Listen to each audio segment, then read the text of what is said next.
হাজির হয়ে গেলাম রিয়েলমির একদম ব্র্যান্ড নিউ একটি স্মার্টফোন নিয়ে, যেটির মডেল নাম্বার হচ্ছে রিয়েলমি C65। আমার হাতে রয়েছে, দেখতে পাচ্ছেন। এবং রিয়েলমি কিন্তু সি সিরিজের ফোনগুলো একটু স্টাইলিশ করার চেষ্টা করে। তো আমার হাতে যেটা রয়েছে এটার মধ্যে দুইটি ভেরিয়েন্টে পাবেন, একটি হচ্ছে ৮/১২৮ আর একটি হচ্ছে ৮/২৫৬। ৮/১২৮-এর প্রাইস হচ্ছে ১৯,৯৯৯ টাকা এবং ৮/২৫৬-এর প্রাইস হচ্ছে ২২,৯৯৯ টাকা। এবং এই ডিভাইসটি যদি আমাদের ভিডিও দেখে আপনি কিনেন, সেক্ষেত্রে আমার হাতে যেটা রয়েছে ৮/১২৮, এটার প্রাইস হবে ১৯,০০০ টাকা, অর্থাৎ ১,০০০ টাকা ডিসকাউন্ট পাবেন যদি আমাদের ভিডিও দেখে আপনি অনলাইন বা অফলাইনে সেটা কিনেন। এবং অনলাইনে যদি কিনেন সেক্ষেত্রে হোম ডেলিভারি যে চার্জটা রয়েছে সেটা একদম ফ্রি পাবেন। তো সম্পূর্ণ ভিডিও দেখুন এবং এটার মধ্যে শেয়ার করব আজকে কি কি রয়েছে, এই প্রাইজের মধ্যে কি কি দিচ্ছে এই ফোনটির মধ্যে। আমাদের কাছে এই ফোনটি পাঠিয়েছে মিতালি টেলিকম, তাদেরকে অসংখ্য ধন্যবাদ আমাদের কাছে এই ফোনটি পাঠানোর জন্য। এবং তাদের শপের অ্যাড্রেস হচ্ছে Banglabazar Gazipur Dhanumulla mobile supermarket, যেখানে আপনারা পেয়ে যাবেন সকল প্রকার মোবাইল এবং মোবাইল অ্যাক্সেসরি। তো আমার হাতে ফোনটির বক্সটি দেখতে পাচ্ছেন। প্রথমে এটাকে আনবক্সিং করি, দেখি ফোনটির সাথে কি কি রয়েছে। তো এটাকে আমি আনবক্সিং করি, টাইট মনে হচ্ছে, খুলে ফেললাম। তো এখানে দেখতে পাচ্ছি মেক ইট রিয়েল লেখা রয়েছে এবং আমার মনে হচ্ছে এটার মধ্যে কিছু রয়েছে। তো এটা একটু খুলি, দেখি। হ্যাঁ, এখানে সিলিকনের কভার রয়েছে এবং সেফটি গাইড রয়েছে এবং সিম এজেক্টর রয়েছে টুল। এবং এখানে আমরা দেখতে পাচ্ছি ফোনটি একটু পরে দেখতেছি আমরা। এখানে একটি চার্জার রয়েছে এবং টাইপ সি কেবল রয়েছে। তো সাথে আর কিছুই থাকছে না।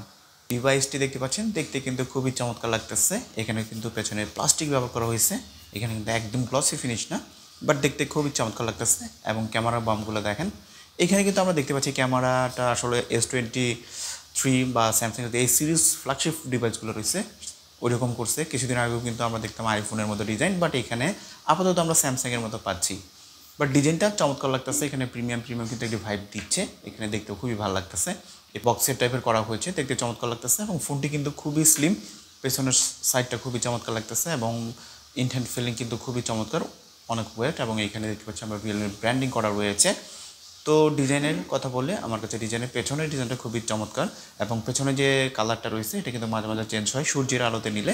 এবং দুইটি কালার পাবেন, আমার হাতে যেটা রয়েছে আরও একটি কালার রয়েছে, যেটা ভালো লাগে নিতে পারেন। তো চলো আসি কোর্সেন বাটনে। নিচে দেখতে পাচ্ছি একদম সব কিছুই রয়েছে, বাট উপরে দুঃখের বিষয় নয়েজ ক্যান্সেলিংয়ের মাইক নেই, যেটা আমার কাছে খারাপ লেগেছে। তো বাম পাশে রয়েছে সিম ট্রে, যেখানে দুইটি সিম কার্ড প্লাস একটি মেমোরি কার্ড ইউজ করতে পারবেন। এবং একদম ডান পাশে রয়েছে ভলিউম রকার, তার নিচে রয়েছে পাওয়ার বাটন, যেখানে আসলে ফিঙ্গারপ্রিন্ট সেন্সরটি ইমপ্লিমেন্ট করা রয়েছে। এখানে আমার কাছে মনে হচ্ছে একটু অ্যানিমেশনটা ডিলে আছে আমার কাছে মনে হচ্ছে এখানে, এবং এটা হয়তো ইউআই জনিত কোনো প্রবলেম হইতে পারে। তো চলে আসলাম ফ্রন্ট সাইডে ব্যবহার করা হয়েছে 6.67 ইঞ্চের একটি HD+ ডিসপ্লে ব্যবহার করা হয়েছে। 90 Hz রিফ্রেশ রেট রয়েছে, ভালো। বাট এখানে 90 Hz রয়েছে, বাট ডিসপ্লেটা আমার কাছে আসলে যে বাজেট, এই বাজেটে পছন্দ হয়নি। এখানে HD+ ডিসপ্লে দিছে, এখানে এক্সপেক্ট করেছিলাম ফুল HD কিন্তু থাকলে ভালো হইতো। পিপিআই যেটা রয়েছে আসলে এই বাজেটের সাথে এটা মানানসই না আমি বলবো। এবং 90 Hz রিফ্রেশ রেট রয়েছে, এখানে কিন্তু ফুল এইচডি না, এখানে 720p ডিসপ্লে। ফুল এইচডি থাকলে কিন্তু চমৎকার হইতো। ব্রাইটনেসের কথা যদি বলি, ইনডোরে খুব চমৎকারভাবেই ব্যবহার করা যায়, বাট আউটডোরে কিন্তু স্ট্রাগল করে। এবং যেহেতু একদম এইচডি না, সেক্ষেত্রে কিন্তু এটা হওয়াটাই স্বাভাবিক। এবং টাচ রেসপন্স ঠিক আছে আমি বলবো, কোনো ল্যাগ পাচ্ছি না আপাতত। এবং ডিসপ্লেটা কিন্তু আর একটু ভালো হইলে ভালো হইতো। চিন বেজেল ঠিক আছে এবং চিনটা একটু নিচে বেশি আমার মনে হচ্ছে। এবং 5 হোল কাটআউট রয়েছে এখানে দেখতে পাচ্ছি ডিসপ্লের উপরে। ডিসপ্লেটা অ্যামোলেড না হলেও যদি ফুল এইচডি ডিসপ্লে থাকতো সেক্ষেত্রে কিন্তু ভালো হইতো। ফোনটির প্রাইস কিন্তু কম নয়, 20,000 টাকার মধ্যে আসলে HD+ ডিসপ্লে আসলে মানানসই না।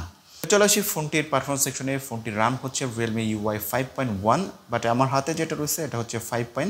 এবং Android 14 রয়েছে। এবং যেটা রয়েছে এখানে কিন্তু ইউআইটা চমৎকার, খুব ভালো কাজ করতেছে আমি বলবো। এবং আমার হাতে যেটা রয়েছে 8GB 128GB স্টোরেজ রয়েছে, LPDDR4 র্যাম ব্যবহার করা হয়েছে। এবং সাথে কিন্তু 8GB র্যামের সাথে আরও 8GB এক্সট্রা পেয়ে যাচ্ছেন, যেটা ভার্চুয়াল র্যাম, সেটা সম্পর্কে আর কিছু বলছি না। এবং আরও একটি ভ্যারিয়েন্ট পাবেন 8GBর সাথে 256GB স্টোরেজ। দাম আসলে কিছুটা তফাৎ রয়েছে, বাট 20,000-এ এখানে আমার হাতে যেটা রয়েছে 128 প্লাস হচ্ছে 8GB LPDDR4 র্যাম রয়েছে। তো যেই ইউআইটা দিছে এখানে কাজ করতেছে আপাতত খুব চমৎকার কাজ করতেছে, এখানে কিন্তু আমি ল্যাগ পাচ্ছি না। এবং যেহেতু 8GB র্যাম রয়েছে এখানে কিন্তু মাল্টিটাস্কিং খুব ভালো কাজ করতেছে। এবং এখানে দেখতে পাচ্ছেন খুব স্মুথলি কিন্তু কাজ করতেছে, এক্ষেত্রে কিন্তু কোনো সমস্যা নাই। এবং চিপসেট হিসেবে রয়েছে MediaTek Helio G85। তো এই চিপসেটটি কিন্তু একটু পুরনো হয়ে গেছে, 85 G85 অনেক ফোনেই ব্যবহার করা হয়েছে। এবং এই ফোনটির যে প্রাইস এখানে কিন্তু কিছুটা বেমানান এই ফোনের সাথে এই চিপসেটটা, এবং এই ফোন দিয়ে কিন্তু গেমস টেমস খেলা যায়, গেমিং চিপসেট বলতেছিল, বাট এখানে কিছুটা হিট হয় চিপসেটটি, বাট এটাতে কিন্তু ছোটোখাটো যে গেমসগুলো খেলা যায়। বাট আসলে বাজারের কথা বললে এখানে আরও একটু ভালো চিপসেট দিলে ভালো হতো। এবার কথা বলি ক্যামেরা সেকশনে। ক্যামেরা সেকশনের পেছনে দেখতে পাচ্ছেন 3টি ক্যামেরার মতো ব্যবহার করা হয়েছে। মডেলটা আমার কাছে খুব চমৎকার লাগতেছে। এখানে S20-র মতো আসলে ভালো লাগতেছে দেখতে, কিন্তু খুবই প্রিমিয়াম একটি ভাইব দিচ্ছে। এবং এই যে দেখতে পাচ্ছেন মডেলটা একদমই কিন্তু স্যামসাংয়ের S সিরিজের মতো, এবং পিছনে প্রাইমারি ক্যামেরাটা যেটা ব্যবহার করছে এখানে 50 মেগাপিক্সেলের শুটার ব্যবহার করছে, এবং সেকেন্ডারি যেটা রয়েছে এখানে 2 মেগাপিক্সেলের ডেপথ সেন্সর ব্যবহার করেছে। এবং ফ্রন্ট সাইডে আমরা পেয়ে যাচ্ছি 8 মেগাপিক্সেলের একটি সেলফি শুটার রয়েছে 5 হোল কাট আউটের উপর। তো পেছনের ক্যামেরার কথা যদি বলি, পেছনের যে প্রাইমারি ক্যামেরাটা রয়েছে এটা ভালো ছবি দিচ্ছিল।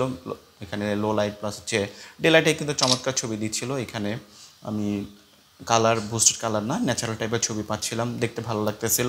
এবং ফিচারগুলো যদি বলি আমি, এখানে নাইট মোড রয়েছে, দেন হচ্ছে এখানে স্ট্রিট রয়েছে, ভিডিও, ফটো, দেন হচ্ছে পোর্ট্রেট রয়েছে, এখানে 50 মেগাপিক্সেল রয়েছে, এবং মোড়ে যায় আরও যদি আপনি কিছু ফিচার রয়েছে। এবং আমি যদি 50 মেগাপিক্সেলের ছবি তুলি, এখানে দেখতে পাচ্ছি আমি শাটার স্পিডটা কিন্তু খুব কুইকই হচ্ছে, যেটা ভালো ছিল। এবং পোর্ট্রেটের কথা যদি বলি, পোর্ট্রেটটাও কিন্তু এখানে আমার কাছে একটু ব্লারনেসটা কম মনে হয়েছে এখানে, বাট ছবিটা কিন্তু খুব দ্রুতই হচ্ছিল, ক্যাপচারটা খুব শাটার স্পিডটা খুব ভালোই ক্যাপচার করতেছিল। তো আমি বলবো যে পেছনে এখানে যদি একটি 5 মেগাপিক্সেলের শুটার থাকতো সাথে আরেকটা, সেক্ষেত্রে আর একটু বেটার হতো। বাট এবং 50 মেগাপিক্সেলের যে ক্যামেরাটা আছে সেটার ডেলাইটের ছবি ঠিক আছে, আমি বলবো চমৎকার। এবং পেছনের ক্যামেরা দিয়ে 1080p 30fps সর্বোচ্চ ভিডিও করতে পারবেন। এখানে কিন্তু চাইলে তারা 4Kটাও দিতে পারতো, বাট এখানে দেয় নাই। এবং 1080p 30fpsও কিন্তু ওই রকম স্টেবিলাইজেশন এখানে দেখতে পাইনি আমি। বাট পেছনের ক্যামেরার কোয়ালিটি খারাপ না, ভালোই। এবং ফ্রন্ট সাইডের কথা যদি বলি, সেলফি শুটারটা সেটাও কিন্তু খুব চমৎকার ছবি দিচ্ছিল, রেডি টাইপের ছবি টবি কিন্তু এখানে দিচ্ছিল। এবং ফ্রন্ট সাইডের ক্যামেরাটা যে রয়েছে এটা দিয়েও কিন্তু আপনি রেডি টাইপের ছবি টবি তুলতে পারবেন খুব চমৎকার, এডিট ছাড়াই কিন্তু আপনি চাইলে সোশ্যাল মিডিয়াটি ইউজ করতে পারবেন। তো ব্যাটারি হিসেবে ফোনটিতে ব্যবহার করা হয়েছে 5000 mAh ব্যাটারি ব্যবহার করা হয়েছে, এবং যেটিকে চার্জ করার জন্য 45 ওয়াটের একটি ফাস্ট চার্জার রয়েছে, যেটা আমার কাছে খুবই চমৎকার লেগেছে।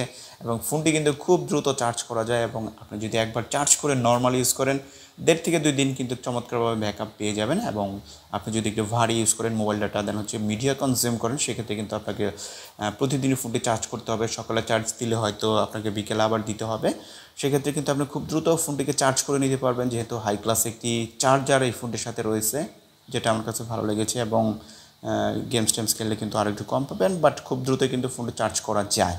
তো ফোনটি যারা কিনেছেন তাদের ইউজার এক্সপিরিয়েন্স শেয়ার করতে পারেন আমাদের এই ভিডিওর নিচে, ভালো মন্দ সব কিছু শেয়ার করতে পারেন। এবং যদি খারাপ থাকে খারাপ বলবেন, ভালো হলে ভালো বলবেন, যাতে যারা কিনতে চাচ্ছে তাদের একটি ইউজার এক্সপিরিয়েন্স হয়ে যাবে কেনার আগে। তো বন্ধুরা, এই ছিল ভিডিও, আশা করছি ভালো লেগেছে। যদি ভালো লেগে থাকে আমাদের চ্যানেলটি সাবস্ক্রাইব করে দেবেন, এবং পাশে থাকা বেল আইকনটি অল করে দেবেন, যেন পরবর্তী ভিডিও ছাড়ার সাথে সাথে সবার আগে আপনার কাছে পৌঁছে যায়। তো দেখা হবে অন্য কোনো ভিডিওতে। খোদা হাফেজ।